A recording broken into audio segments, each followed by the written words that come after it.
Hey guys, and welcome to another brand new video. In this video, we actually have some crazy news to talk about when it comes to more PlayStation acquisitions, where it kind of seems like the going is starting to get going. And as well, we also have brand new hiring going on, even more big leaks when it comes to acquisitions, other brand new news, other gaming news. There's so much random stuff going on throughout this video, so if you guys will sit back, relax, and enjoy. And as well as we kind of go and dive in this video, I want to hear your thoughts and comments because the acquisition talk has been the talk of the town. Thankfully, the Xbox news has calmed down a little bit in regards at least to the Acquisition acquisition, but that doesn't mean that there's not always ongoing backroom deals happening when it comes to places like PlayStation, Xbox, heck, even Nintendo and other very smaller companies too as well are always trying their best to be buying something new. So this is kind of where the gaming industry is going to start getting really interesting these next few years, because a lot of these companies got billions of dollars to go and spend. Some companies are worth billions of dollars to buy, and at the end of the day, well, you gotta go and buy to go and compete now in this day and age, so a lot of folks are kind of concerned on all of that. So we're gonna go talk about this, talk about some details and everything else, and well, hope you guys enjoy. Subscribe if you guys are new, Twitter and Twitch room down below, Amazon links too, and let's dive into the video itself. So first and foremost, we actually have a few kind of bigger things when it comes to, well, the gaming industry. Number one is I want to go do a little bit of a deeper dive into both Tencent. So if you guys do not actually know, Tencent itself is probably one of the bigger game companies out there that is now once again trying to make a mega conglomerate of companies and basically try to go and subsidize everything all together. And well, they also are one of the biggest gaming companies in the entire planet. When it comes to Tencent itself, Tencent is a multi-billion-dollar company. Like, we're talking a lot of money and probably up there where most people don't really expect. They have their hands in a lot of big games such as like Fortnite, things like League of Legends, and obviously like little small bits and pieces of other really big major companies. And some folks have been a little bit concerned on that because, once again, we're on the really big acquisition run. But at the same time, we also have had places like Sony, where Sony is reportedly planning even more acquisitions now for PlayStation, where Sony now has, this is kind of like older news, but it's going to tie into newer stuff here, where they've been trying their best to go raise additional funds to strengthen its position in its gaming industry by acquiring more studios for PlayStation. Now, when it comes to this news, we've known about this and reported on like the early leaks and rumors on it,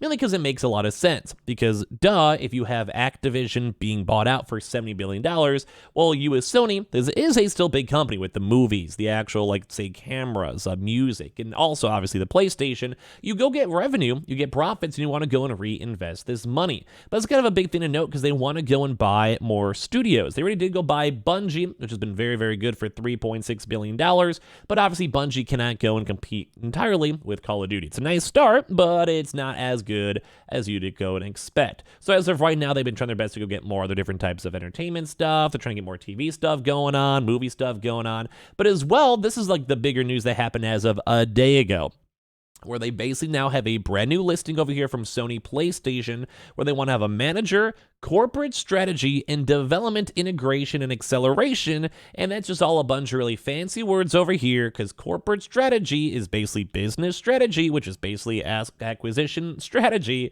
And they basically want to go and hire up some really, really big higher ups to make sure that the gaming industry, number one, is being grown by the PlayStation studios, and they're also using their revenue in a better way. So basically for this one, they have their big stuff saying that they want to go and grow. They want to go and have this for a highly qualified candidate for the position of a manager, corporate strategy and development integration and acceleration. The corporate development and strategy team works closely with Sony Interactive's leadership team to identify and execute inorganic, so just not like, we meet them at a bar and it's fun. It's more of, hey, we want to buy your company. How much do we need to pay to buy your company? Basically strategies to drive significant long-term value for the company. This, in layman's terms, is they are trying their best to go and grow the actual company itself, and they want to buy out other businesses. Opportunities are assessed based on a rigorous investment criteria, once again investing, and evaluation by internal stakeholders. Members of the team will develop a business case, including synergies, and drive internal alignment on strategic fit and post-deal integration acceleration. So this was like the most to-the-point statement you can say, where they want to have someone who manages these acquisitions. They want to have a team to help, once again, like they want to find the acquisition itself. So you reach out to a place like Sega, Capcom, EA or whatever, and be like, hey, can we make this happen? Is there even any interest? Do you guys want to go and buy some stuff? Can you guys see a future with PlayStation? Are there any talks with Xbox already? What is going on? What's happening? But as well, just on the initial case, if you guys remember the Xbox, they had a list of 10 different acquisition potentials. They also want to make sure someone can also help with, number one, making sure it's a proper fit, and then number two, making sure that the actual integration is going to be happening well. And this is a big thing because you want to make sure all three of those are good. You want to make sure those games are games people want to play on the PlayStation platform. You want to make sure they're actually good companies that actually have good, solid revenues, because you don't want to go and buy a $10 billion company that's making negative $500 million a year. No, that's just going to be a random, you got to throw them a lifeboat just to stay alive. It's not worth it for the company. But as well, you also want to make sure that someone could be like, yeah, let's go and talk to Jim. How is the company doing? Are there people who need jobs? Are there issues? Do we need to expand? Do we need to invest more money? Do we need to cut down cost?